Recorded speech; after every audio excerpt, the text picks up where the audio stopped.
Makruh itu ada dua ya, ada makruh tanzih, ada makruh tahrim. Makruh tanzih Bapak Ibu itu makruh biasa ya. Kalau makruh itu dilakukan terus menerus maka namanya makruh tahrim, makruh yang mendekati keharaman. Contoh, makan sambil berdiri. Suatu saat mungkin kita makan atau minum sambil berdiri karena memang tempatnya. Contoh, kalau Bapak Ibu menghadiri pesta pernikahan, resepsi ya, kondangan yang acaranya di gedung. Biasanya kalau di gedung itu nggak disediain bangku ya, beda sama di kampung, sama di jalanan, di aula itu dikasih bangku. Tapi kalau di gedung-gedung itu biasanya nggak dikasih bangku, emang sengaja biar kagak lama maksudnya. Nah, kalau dikasih bangku tahu sendiri Bapak Ibu, makan sambil ngobrol, belum nambah bakso, belum nambah somai. Nah, kalau makannya berdiri kan capek tuh, maksudnya biar buru-buru pulang, itu menghemat anggaran namanya itu. Nah, jadi makruh ya, sesekali mungkin kita dalam keadaan seperti itu. Tapi kalau itu dilakuin kok terus menerus, setiap kondangan padahal ada bangku kita milih berdiri, maka mendekati tuh makruh tadi kepada keharaman. Andai kata ada khotib, khutbahnya udah khutbah yang kedua, udah doa lah kira-kira ya, ada orang kok baru datang lah, dia malah sholat tahiyatul masjid ya, maka dimakruhkan andai kata sholatnya itu justru membuat dia tertinggal takbiratul ihramnya imam.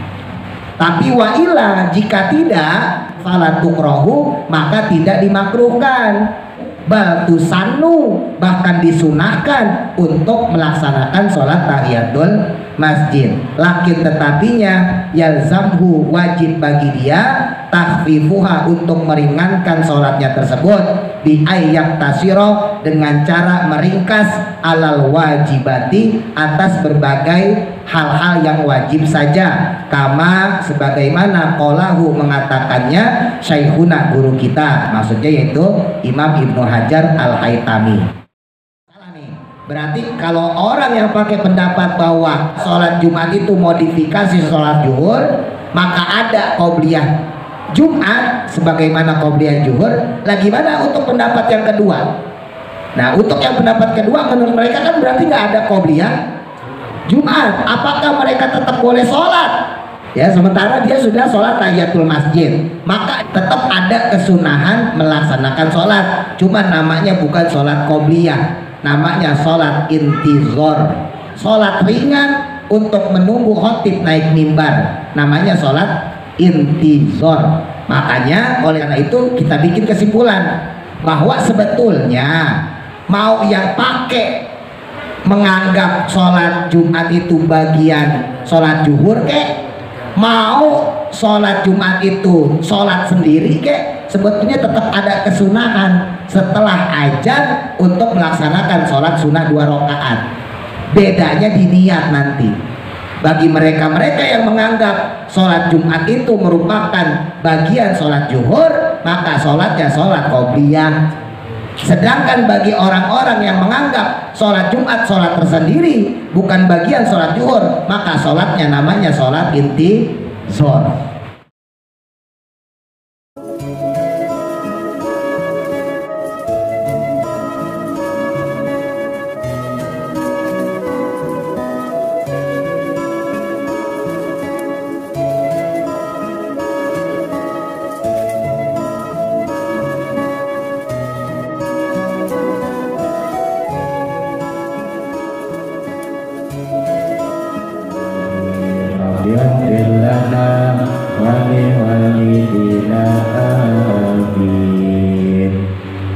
Kita sambung kembali masih pada bab tentang kesunahan dalam sholat Jumat.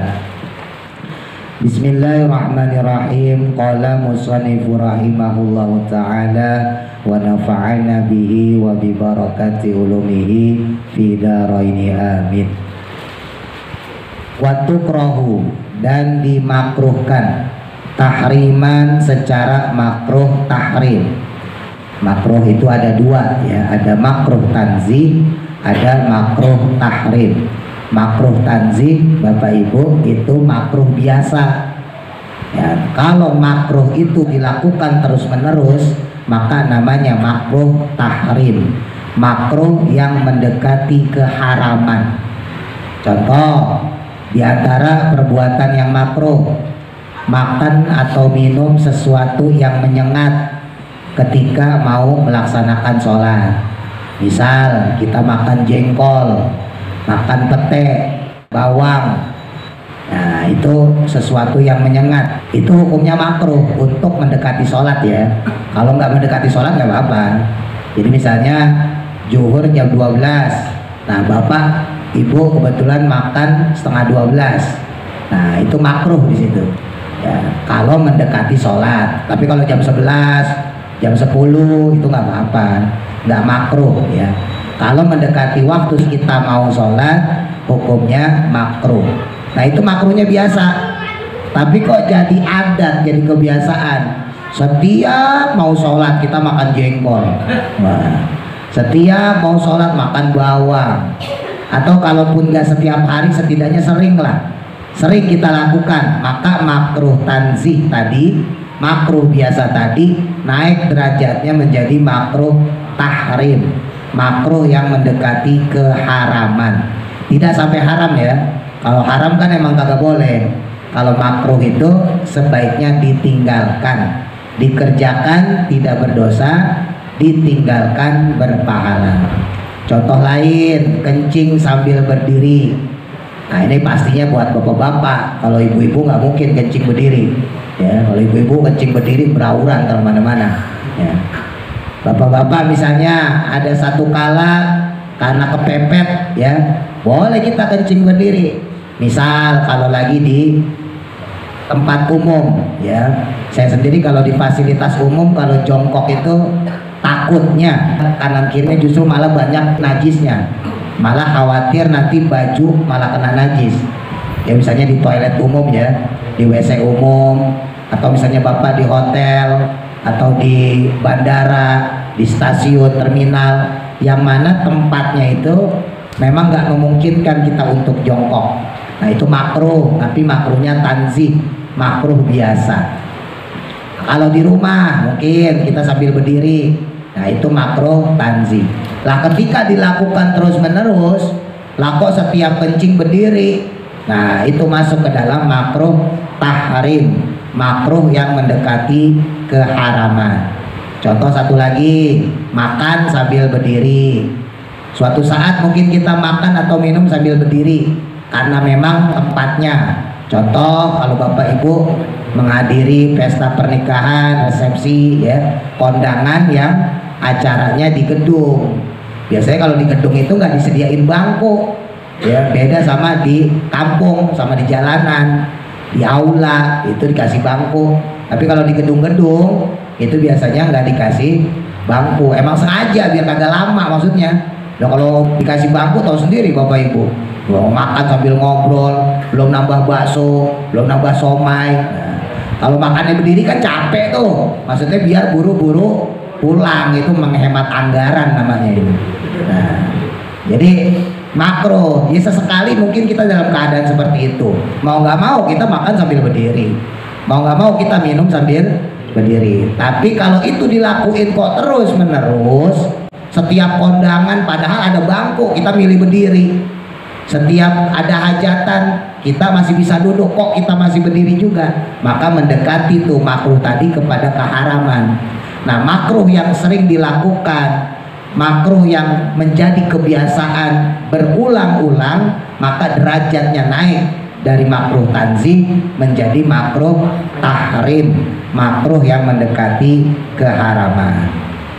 Nah makruh tahrim di sini, walau sekalipun liman bagi orang lam talzamhu, yang tidak wajib melakukan apa al-jumu'atu, sholat Jumat, ba'da julusil khotibi, setelah duduknya khotib, alal mimbari, di mimbarnya, wa illam yasma, walaupun dia tidak mendengar, al khutbata, akan khutbah. Apa yang dimakruhkan secara tahrim, makruh tahrim sholatu fardin, melakukan sholat fardu, walau faitatan, walaupun sholatnya sholat yang terputus alias sholat qadha, tadzakaroha, yang baru saja dia mengingatnya al-an pada saat tersebut. Tuh. Jadi andai kata kok misalnya bapak-bapak ada yang ketinggalan sholat subuh, belum sholat subuh, nah pas waktu Jumatan khotib udah naik mimbar, kita ingat, oh iya tadi saya belum sholat subuh, lalu bapak kodok di situ. Nah itu hukumnya makruh, makruhnya makruh tahrim, tidak sampai haram ya, makruh, tapi makruhnya makruh tahrim, makruh yang mendekati keharaman. Hati-hati ya, kalau makruh itu tetap boleh, kagak dosa, cuman mendekati keharaman, kalau bisa ditinggalkan gitu, tidak sampai haram. Wa illazimathu, walaupun wajib baginya fauron, seketika itu juga. Tuh. Walaupun wajib untuk melaksanakan sholat qadha, karena kata Nabi kalau kita lupa dalam melaksanakan sholat, baik itu lalai karena emang kita males atau ketiduran misalnya dan sebagainya, fal yusolli idza dzakaroha, maka hendaknya kalian langsung menunaikan sholat seingatnya. Jadi seandainya kita lupa melaksanakan sholat zuhur, ya ingat-ingat jam 3:30, maka kita langsung menunaikan sholat qadha zuhur. Ya, kalau cuma satu sholat, maka hendaknya kita melaksanakan sholat yang adaan sekarang. Ya, misalnya bapak ibu ninggalin sholat zuhur, ketiduran misalnya gitu ya. Nah, terus kemudian bangun jam 3:30 udah asar. Maka apa yang harus dilakukan? Kalau sholatnya cuma satu, maka laksanakanlah sholat asar dulu. Ya, sholat asar laksanakan, baru kemudian qadha zuhur. Loh, bukannya habis asar nggak boleh sholat? Yang nggak boleh sholat itu sholat sunnah mutlak. Ya, habis asar mah tetap boleh sholat, kecuali sholat sunnah mutlak, sholat sunnah yang tidak ada sebab, itu namanya sholat sunnah mutlak. Tapi kalau sholat qadha, namanya qadha aja bayar utang itu tetap diperbolehkan. Contoh, ada orang bayar utang malam-malam jam 2:30, ada orang punya utang sama kita bapak ibu, utangnya 10 juta, dibayar jam 2:30 malam, diterima apa disuruh pulang? Terima ya. Orang bayar utang, nah, kecuali ngutang, kalau ngutang usir, 2:30 ngutang ya. Nah itu logikanya seperti itu. Memang ada waktu yang terlarang, seperti waktu istiwa ya, matahari tepat di atas kepala kita, setelah subuh sampai masuk waktu duha, ya itu juga haram, termasuk di dalamnya setelah sholat asar. Tapi itu untuk sholat yang sunnah mutlak ya. Tapi kalau sholat yang ada sebab, termasuk sholat qadha, sholat jenazah, boleh ya kita qadha.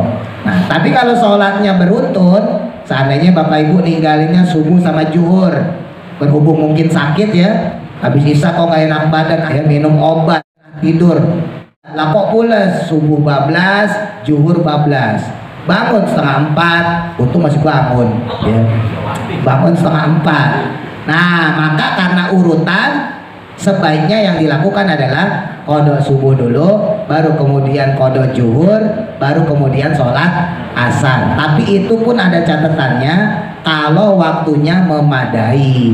Jadi kalau seandainya kita ingatnya 3:30 atau jam 4, kan masih memungkinkan kita untuk qadha subuh dan qadha zuhur, maka lakukan dengan urutan qadha subuh, qadha zuhur, baru sholat tunai asar. Tapi kalau seandainya maghribnya misalnya jam 6, nah kita baru ingatnya 5:30, kita belum sholat asar, ya udah sholat asar aja ya. Habis sholat asar baru kemudian qadha subuh, baru qadha zuhur. Takutnya nanti kalau qadha duluan, justru asarnya malah kagak dapet ya. Takutnya bapak ibu qadha subuh terus qadha zuhur, pas sholat asar malah azan maghrib, lah jadi qadha lagi ya kan, nggak kelar-kelar qadhanya. Nah jadi kalau urutan seperti itu ya. Nah ini termasuk di dalamnya ketika seseorang melaksanakan qadha sholat makruh tahrim ketika khotib sudah berada di mimbarnya. Au naflan, atau termasuk sholat sunnah. walau fi halid du'ai, walaupun dalam keadaan doa. Ya walaupun si khotib lagi mendoakan li sultani untuk raja, untuk penguasa. Kan doa untuk penguasa kagak wajib ya. Kemarin udah kita bahas. Doa yang wajib itu yaitu untuk lil muslimin wal muslimat, itu wajib. Tapi kalau doa untuk penguasa, doa untuk negara itu nggak wajib, sunnah. Nah sekalipun dia dalam keadaan doa untuk negara, doa untuk penguasa, tetap makruh tahrim melaksanakan sholat walaupun sholatnya qadha. Wal aujuhu, adapun menurut beberapa wajah, maksudnya beberapa qaul, innaha, sesungguhnya sholat tersebut itu lantan akidah, justru tidak sah. Jadi andai kata kalau ada orang kodok sholat di waktu khotib lagi khutbah, maka sholatnya tidak sah. Kas sholati, seperti sholat bil waktil makruhi, yang dilaksanakan pada waktu yang makruh. Bal aula, bahkan ya yang utama adalah tidak melakukannya, ya karena tidak sah.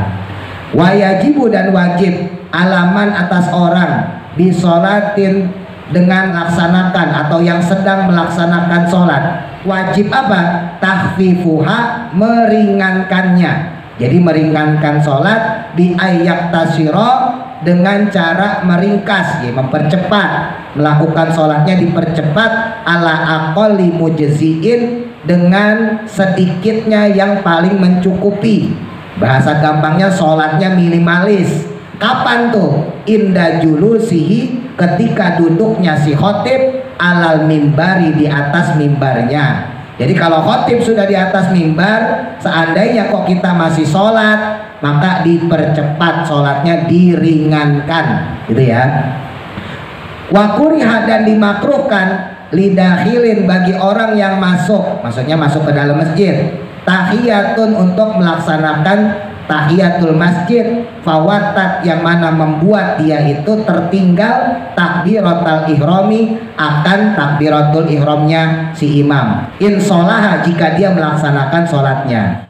Andai kata ada khotib, khutbahnya udah khutbah yang kedua, udah doa lah kira-kira ya, ada orang kok baru datang, lah dia malah sholat tahiyatul masjid, ya maka dimakruhkan andai kata sholatnya itu justru membuat dia tertinggal takbiratul ihramnya imam. Ya untungnya di kita di Indonesia, khususnya di Pulau Jawa, itu khutbahnya rata-rata lama ya, jadi nggak mungkin lah orang ketinggalan. Tapi kalau di Arab itu bisa saja kemungkinan terjadi, karena biasanya khutbah kedua itu kan cepet ya. Andai kata ada orang kok maksain diri untuk melaksanakan sholat tahiyatul masjid, maka hukumnya makruh seandainya dia sampai ketinggalan Allahu Akbar, takbiratul ihramnya imam. Tapi wa'ila, jika tidak dia itu ketinggalan, maksudnya falatukrohu, maka tidak dimakruhkan. Jadi tidak dimakruhkan untuk melaksanakan sholat tahiyatul masjid.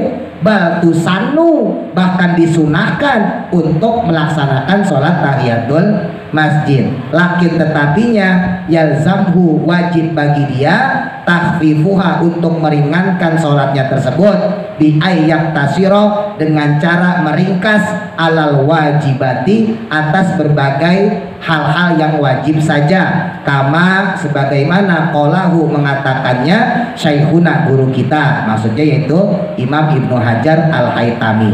Nah ini saya jelasin biar Bapak Ibu, khususnya Bapak-Bapak ya, nggak gagal paham.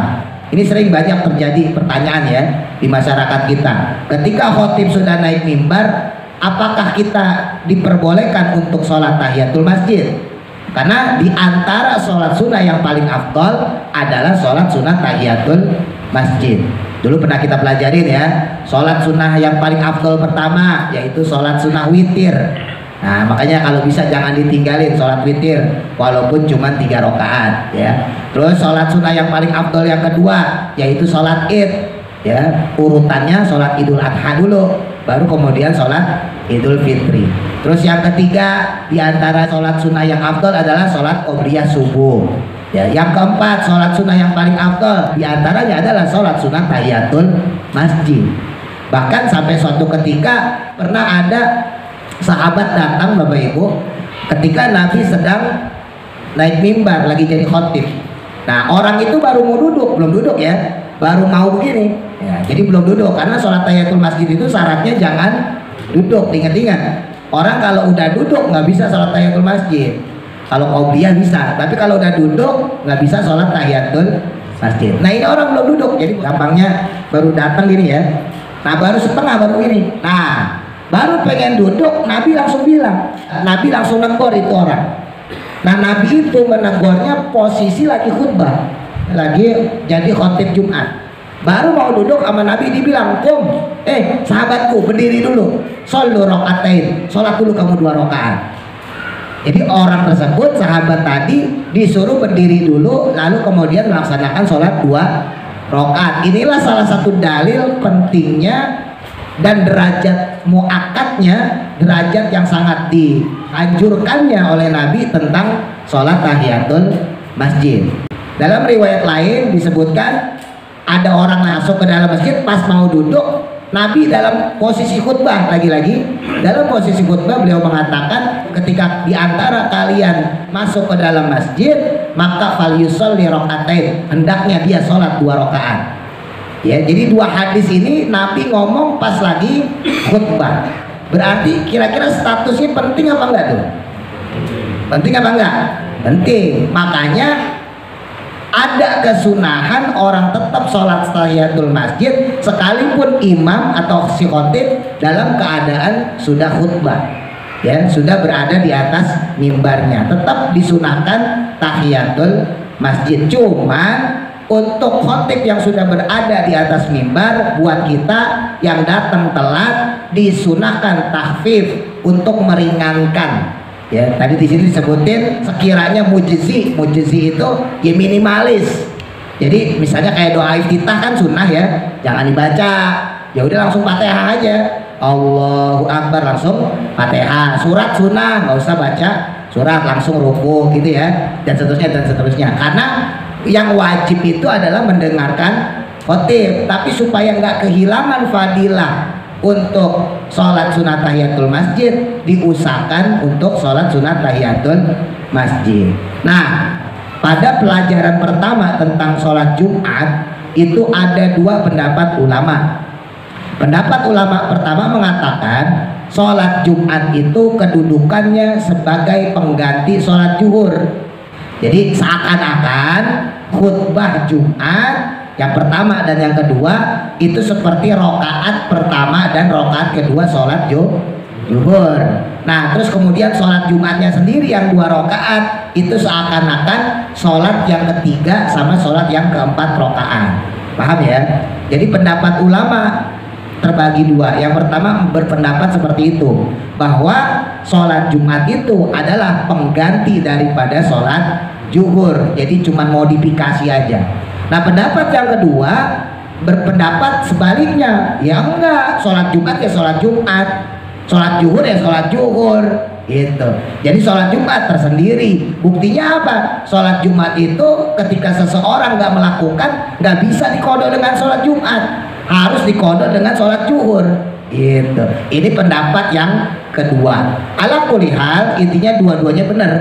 Terserah bapak-bapak, ibu-ibu mau pegang yang mana. Dua-duanya benar pendapat ulama. Nah, berangkat dari 2 tadi itu, perbedaan pendapat ulama. Yang pertama bahwa sholat Jumat merupakan modifikasi sholat zuhur, ya, yang 2 rakaat tadi, ya, diubah menjadi khutbah Jumat dan 2 rakaat Jumat.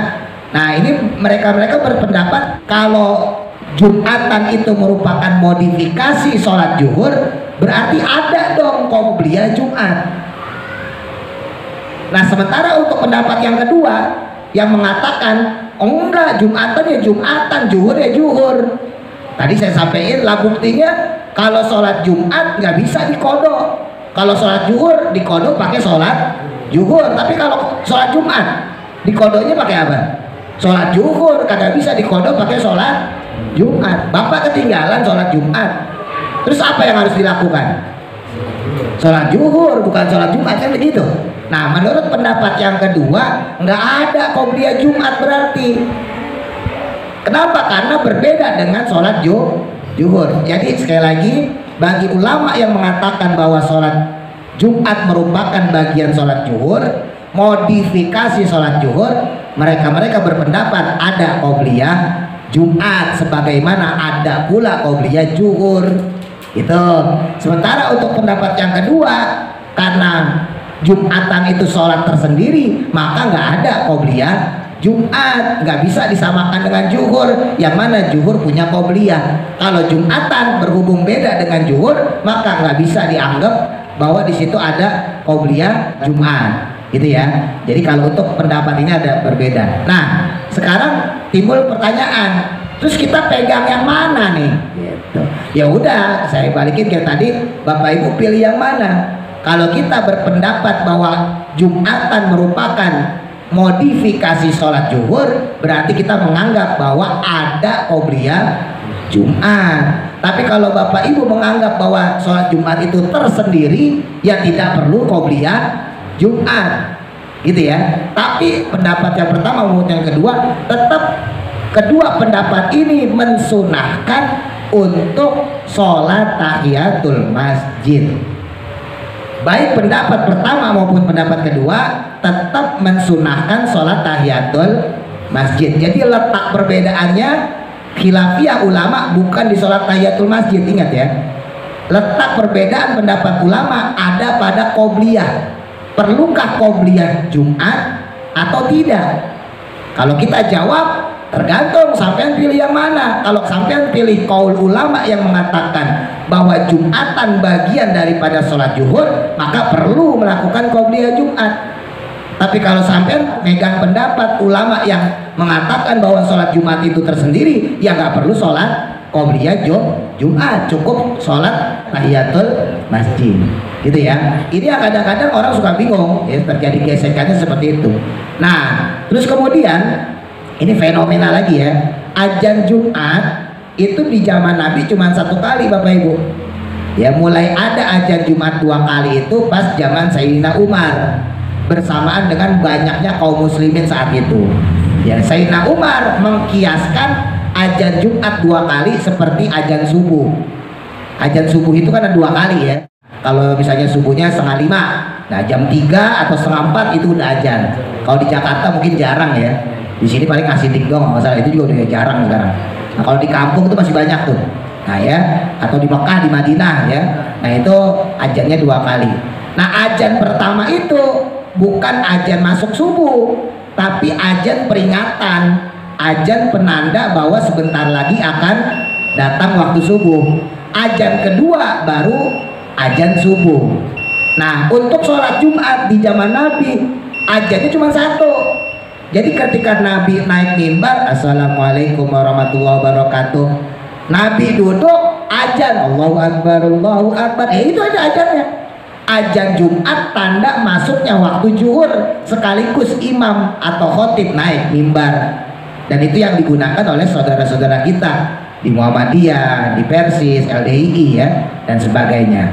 Nah, azan Jumat 2 kali itu baru ada pas zaman Sayyidina Umar. Sayyidina Umar mengkiaskan dengan azan subuh. Orang Islam saat itu makin banyak.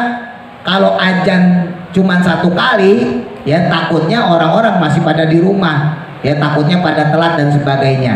Maka kemudian adalah azan Jumat 2 kali. Misalnya zuhurnya jam 12, maka azan Jumatnya jam 11 atau jam setengah 12. Ya seperti di Mekah, di Madinah, jam 11 atau jam setengah 12 udah azan. Tapi itu azan untuk siap-siap, ya, perhatian untuk melaksanakan sholat Jumat, belum sholat Jumat itu sendiri, gitu ya. Nah, cuman prakteknya di Indonesia nggak seperti itu. Nah, ini jadi masalah nih. Prakteknya di Indonesia nggak seperti itu. Justru azan pertama, azan masuk waktu sholat. Nah, ini akhirnya terjadi pendapat orang-orang kan, ini qobliyah apa kagak? Menurut orang-orang yang nggak pakai qobliyah, nggak ada qobliyah. Menurut orang-orang yang pakai qobliyah, ya tetap qobliyah, orang ada azannya. Maka kira-kira mana sih yang cocok? Nah, karena keadaannya seperti di Indonesia, kita yang NU ya, yang azannya 2 kali, dengan kebiasaan, dengan adat model azan 2 kali, yang mana azan pertama masuk pada waktu sholat, bukan azan sebelum masuk waktu sholat ya, seperti di Arab, tapi azan pertamanya itu memang sudah masuk waktu sholat, maka memang yang cocok pakai pendapat yang pertama, yang menganggap bahwa sholat Jumat itu adalah modifikasi dari sholat zuhur supaya kita dapat sholat qobliyah gitu. Paham ya? Nah jadi kalau kita bicara tentang masalah qobliyah Jumat ini nggak cukup kita bicara qobliyahnya doang, tapi kita harus bicara secara adat.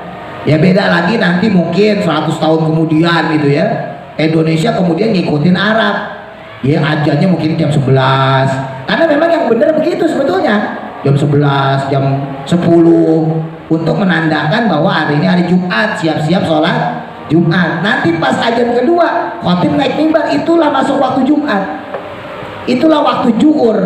Buat ibu-ibu misalnya gitu, ya sholatnya pas khatib naik mimbar itu sebetulnya idealnya begitu. Nah timbul pertanyaan, kalau yang pendapat pertama nih, ini nggak ada masalah nih. Berarti kalau orang yang pakai pendapat bahwa sholat Jumat itu modifikasi sholat zuhur, maka ada qobliyah Jumat sebagaimana qobliyah zuhur. Lah gimana untuk pendapat yang kedua? Nah untuk yang pendapat kedua, menurut mereka kan berarti nggak ada qobliyah Jumat. Apakah mereka tetap boleh sholat? Ya sementara dia sudah sholat tahiyatul masjid, maka tetap ada kesunahan melaksanakan sholat, cuma namanya bukan sholat qobliyah, namanya sholat intizor. Ya, sholat intizor adalah sholat menunggu khatib naik mimbar, khusus di Jumat ya, khusus di hari Jumat ada yang namanya sholat intizor, yaitu sholat menunggu khatib naik mimbar. Dan sholat intizor terbatas hanya 2 rakaat. Beda sama qobliyah. Kalau qobliyah Bapak Ibu bisa laksanakan 4 ya kalau qobliyah. Tapi kalau sholat intizor hanya boleh dilakukan 2 rakaat. Sholat ringan untuk menunggu khatib naik mimbar, namanya sholat intizor. Makanya oleh karena itu kita bikin kesimpulan bahwa sebetulnya mau yang pakai menganggap sholat Jumat itu bagian sholat zuhur kek, mau sholat Jumat itu sholat sendiri kek, sebetulnya tetap ada kesunahan setelah azan untuk melaksanakan sholat sunnah 2 rakaat. Bedanya di niat nanti. Bagi mereka-mereka yang menganggap sholat Jumat itu merupakan bagian sholat zuhur, maka sholatnya sholat qobliyah. Sedangkan bagi orang-orang yang menganggap sholat Jumat sholat tersendiri, bukan bagian sholat zuhur, maka sholatnya namanya sholat intizor. Artinya kedudukan sholat sekalipun bukan sholat tahiyatul masjid, itu tetap menjadi dalam tanda kutip ya, hal yang penting dalam Jumatan, ritual khusus dalam Jumatan. Sampai-sampai misalnya dalam kitab Fathul Mu'in tadi disebutkan makruh tahrim kalau andai kata ada orang kok sholatnya sholat kodok. Lah ini kan berarti warning ya, peringatan buat orang-orang yang biasa memenuhi sholatnya di waktu sholat Jumat. Sholat sunnahnya dibanyakin, tahiyatul masjid, sholat sunnah wudhu, qobliyah, mungkin sholat hajat. Memang seperti itu bagusnya, tapi tetap di warning, hati-hati jangan sampai kamu ketika khatib naik mimbar masih melaksanakan sholat. Maka tetap disunahkan untuk tahfif, untuk meringankan sholat tersebut.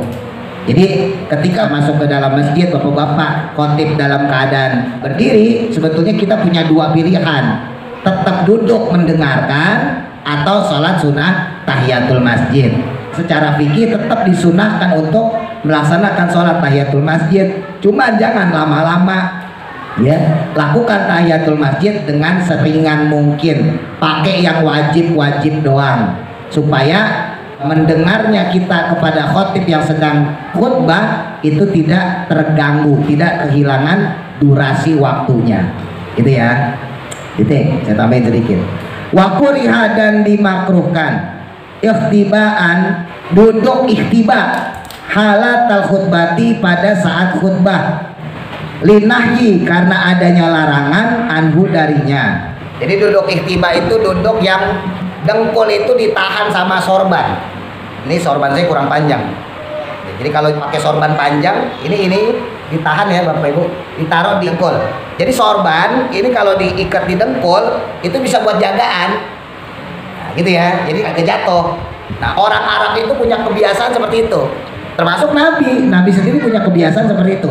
Kalau duduk di masjid, ngobrol-ngobrol sama saudara, sama tetangga, sama sahabat ya, itu duduknya duduk ihtiba. Jadi sorbannya diikatkan, diputerin ke dengkul. Jadi dengkulnya di sini ya, nah, ditaruh di belakang, diikat. Jadi kayak dijagain gitu, kayak gendongan ibaratnya gitu. Nah, tapi kalau dalam keadaan khutbah Jumat dimakruhkan. Nah, berhubung kita di sini tidak menggunakan duduk ihtiba ya, tapi ada yang menyerupai duduk ihtiba. Emang kita nggak duduk ihtiba, kita nggak pakai sorban, tapi secara duduk, mohon maaf, banyak di antara bapak-bapak kadang-kadang duduknya duduk ihtiba. Gimana? Ya begini. Ya duduk ihtiba begini, bedanya cuma dikasih sorban. Nah, makruh hukumnya duduk begini kalau dalam keadaan mendengarkan khutbah Jumat, apalagi kalau pala nunduk. Nah, pulas.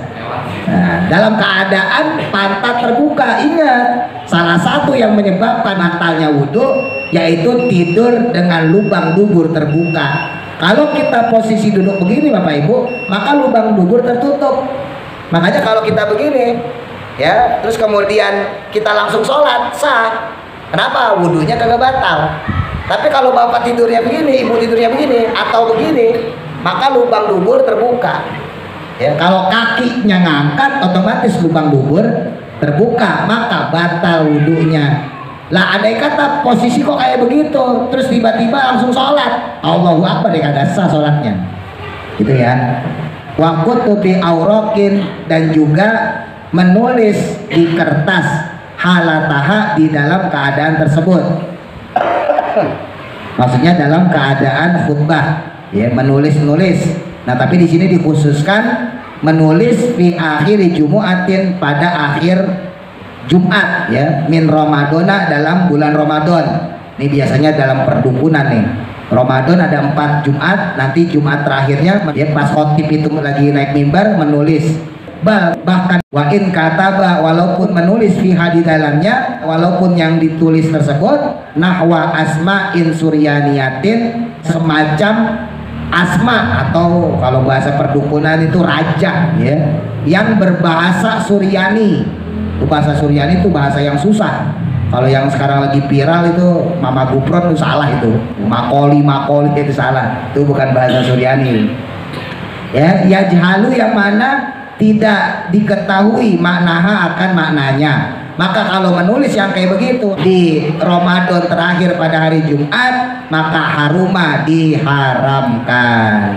Memang kalau untuk Ramadan akhir nih bapak-bapak ya, khususnya ingetin ya, karena ini kan Ramadannya masih jauh. Itu ada 3 sebetulnya, di bulan Rajab, di bulan Sa'ban, di bulan Ramadan. Itu pada Jumat terakhir, ingat-ingat ya, pada Jumat terakhir itu ada kesunahan membaca lafaz Ahmad Rasulullah, Muhammad Rasulullah ketika khotib duduk di antara 2 khutbah ya. Biasanya kan duduk di antara 2 khutbah itu disunahkan doa ya. Kalau kita dalam keadaan sholat Jumat normal ya, antara 2 khutbah disunahkan doa. Terserah bapak-bapak mau doa apa, bebas ya. Ini juga berlaku untuk sholat hari raya, sholat gerhana, pokoknya sholat yang ada khutbahnya itu disunahkan di antara 2 khutbah itu kita berdoa.